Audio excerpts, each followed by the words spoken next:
Exercise 8 class का 2.1 exercise 2.1 math का question है। क्वेश्चन नंबर पहला, निम्नलिखित में से प्रत्येक का योग प्रतिलोम लिखिए।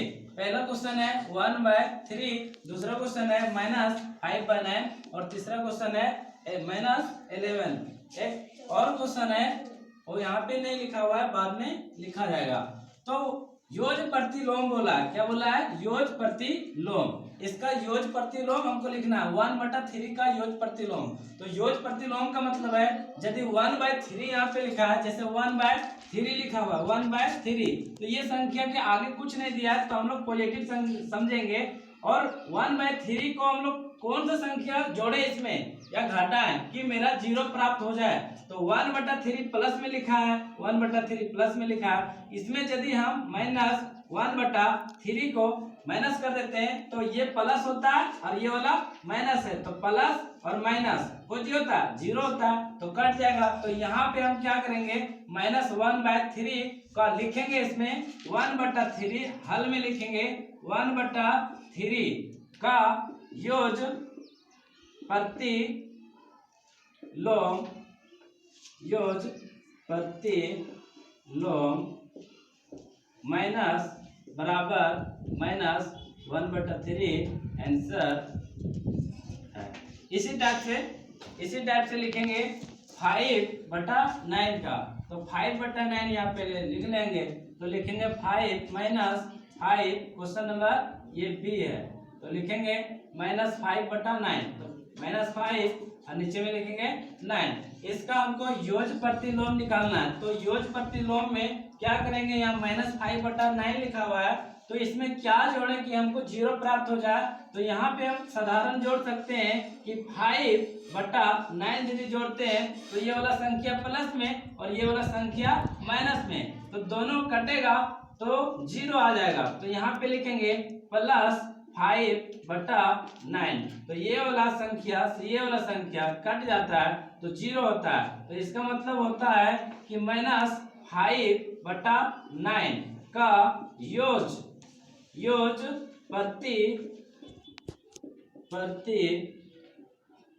प्रतिलोम बराबर 5/9।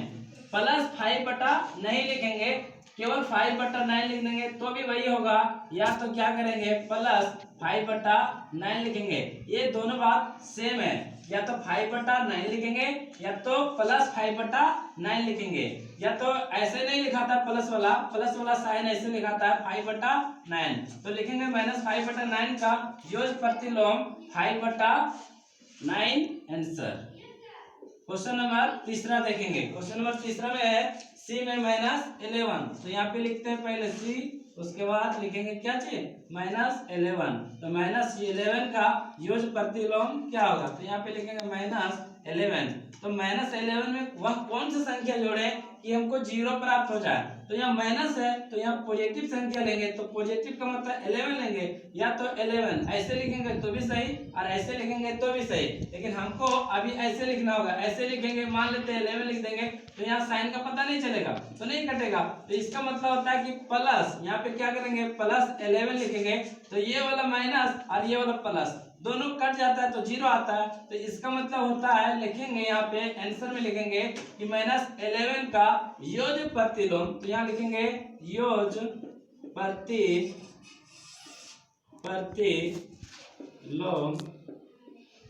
बराबर प्लस लिखेंगे तो भी, तो यहाँ पे प्लस लिखेंगे 11, ये होगा आंसर। या तो ऐसे भी लिख सकते हैं या तो केवल 11 लिख दीजिएगा तो भी आंसर निकल आएगा। ये हो गया -11 का। उसके बाद क्वेश्चन नंबर 2 हम लोग चलते हैं। क्वेश्चन नंबर 2 में दिया हुआ है, क्या दिया हुआ है क्वेश्चन नंबर 2 में, निम्नलिखित में से प्रत्येक के दोनों भागों को हल कर उनके परिणामों की तुलना कीजिए। तो 2 भाग दिया है, क्वेश्चन नंबर 1 लिखा हुआ है, 1 में दिया हुआ है पहला ये है, 1 में 2 क्वेश्चन है, पहला और दूसरा।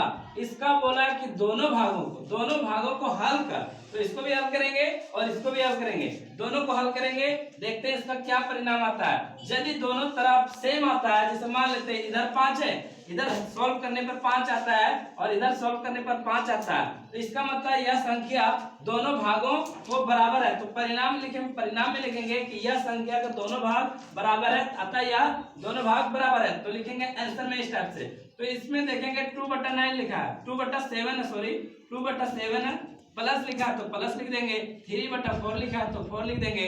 अब यहाँ से बराबर का साइन लेंगे, क्या कि यहाँ बराबर बोला, दोनों भाग को बराबर करना है तो बराबर का साइन लेंगे। और यहाँ पे दूसरा भाग में हमको लिखा हुआ है 3/4 और प्लस लिखा है यहाँ पे 2/7। केवल इतना सा इसमें चेंजिंग है, यहाँ 2/7 है तो यहाँ भी 2/7 है, लेकिन ये वाला 2/7 फर्स्ट में और यही वाला 2/7 को लास्ट में कर दिया। और प्लस में लिखा हुआ है 3/4 और ये वाला 3/4 को पहले कर दिया है। यही अंतर है, बाकी मत कोई अंतर इसमें नहीं है। तो इस टाइप का क्वेश्चन में पहले क्या करेंगे, हम लोग एलसीएम लेंगे। किसका? 7 और 4 का एलसीएम लेंगे। तो 7 और 4 का एलसीएम नहीं निकलता है, तो नहीं निकलता है तो हम लोग क्या करेंगे, 2 का टेबल में 4 आता है लेकिन 2 का टेबल में 7 कभी नहीं आएगा। 4 का टेबल में 4 आता है लेकिन 4 का टेबल में 7 कभी नहीं आता। 7 का टेबल में 7 आता है, 7 का टेबल में 4 नहीं आता। तो क्या करेंगे, डायरेक्ट हम लोग गुना कर देते हैं। 7 इंटू क्या लिखेंगे 4, इसका एलसीएम हो जाएगा, एलसीएम बराबर कितना हो जाएगा 28। अब यहाँ पे लिखेंगे, नीचे में थोड़ा सा लाइन देंगे, इसको मिटा देते हैं। यहाँ पे लिखेंगे 28 28, क्या लिखेंगे, यहाँ पे लिखते हैं 28। अब 7 का टेबल कितना बार पढ़ेंगे कि 28 आ जाएगा या इससे कम आएगा। तो 7 का टेबल 4 बार पढ़ेंगे तो 28 आ जाता है। तो 4 यहाँ पे लिखेंगे, गुना का साइन देंगे, उसके बाद 2 ऊपर में 2 को यहाँ पे लिख देंगे। अब प्लस का साइन है यहाँ पे तो प्लस का साइन यहाँ पे दे देंगे। अब 4 का टेबल कितना बार पढ़ेंगे कि 27 आएगा या इससे कम आएगा। तो 4 का टेबल 7 बार पढ़ेंगे तो 28 आता है, तो 28 आता है 7 बार पढ़ने पर। तो 7 यहाँ पे लिखेंगे और गुना का साइन देंगे और यहाँ पे 3 लिखा ऊपर में तो यहाँ पे 3 लिख देंगे। अब देखो 4 का टेबल 2 बार पढ़ेंगे तो कितना होता है 8 होता है, प्लस का साइन है तो यहाँ पे प्लस का साइन देंगे। 7 का टेबल 2 बार पढ़ेंगे तो कितना होता है 21 होता है। अब यहाँ पे 28 नीचे में लिखा है तो 28 यहाँ पे नीचे में लिख देंगे। अब 21 को 8 जोड़ेंगे, 28 में 8 जोड़ेंगे, 21 में 8 जोड़ेंगे तो 29 होगा, बट्टा में कितना होगा 28 होगा। एक तरफ इसको सोल्व किए हैं हम, ये वाला फर्स्ट पार्ट को सोल्व किए तो 29 बट्टा कितना आया 8 आया। अब इधर देखते हैं सेकेंड पार्ट में हम सोल्व करते हैं तो क्या आता है। तो सेकेंड पार्ट में मेरा कितना लिखा हुआ है, लिखा 3 बटा क्या लिखा है 4, प्लस लिखा हुआ है यहाँ पे कितना लिखा है 2 बटा क्या लिखा है 7। ये दोनों का एलसीएम लेंगे, अभी एलसीएम लिए थे ये दोनों को 7 और 4 का एलसीएम लिए तो कितना आया 28 आया था, 28 लिख देंगे। अब 4 का टेबल कितना बार पढ़ेंगे कि 28 आ जाएगा, तो 7 बार में पढ़ने पर 28 आता है। अब गुना का साइन देंगे, यहाँ पे 3 लिखा है तो 3 लिखेंगे, प्लस का साइन है तो प्लस का साइन देंगे। 7 का टेबल कितना बार पढ़ेंगे कि 28 आ जाएगा, 4 बार में आता है 7 चौक 28 तो 28 लिखेंगे, गुना का साइन देंगे। यहाँ पे 2 है तो 2 लिख देंगे। अब 7 के टेबल 3 बार पढ़ेंगे तो 21 होता है, प्लस का साइन है तो प्लस का साइन देंगे। 4 का टेबल 2 बार पढ़ेंगे तो 8 होता है, तो यहाँ पे 8 लिख देंगे बराबर नीचे में लिखा हुआ है कितना 28। अब देखो 28 और 8 कितना होता है 21 और 8 कितना होता है 29 और नीचे में 28। अब इधर भी 29 बटा 28 आया और इधर भी आया 29 बटा 28, दोनों साइड बराबर है। तो लिखेंगे आंसर में अतः या तो चूंकि यह दोनों भाग को संतुष्ट करता है, दोनों भाग को संतुष्ट करता है। या तो केवल इतना नहीं लिखना आपको, तो यहाँ पे लिख सकते हैं कि दोनों तरफ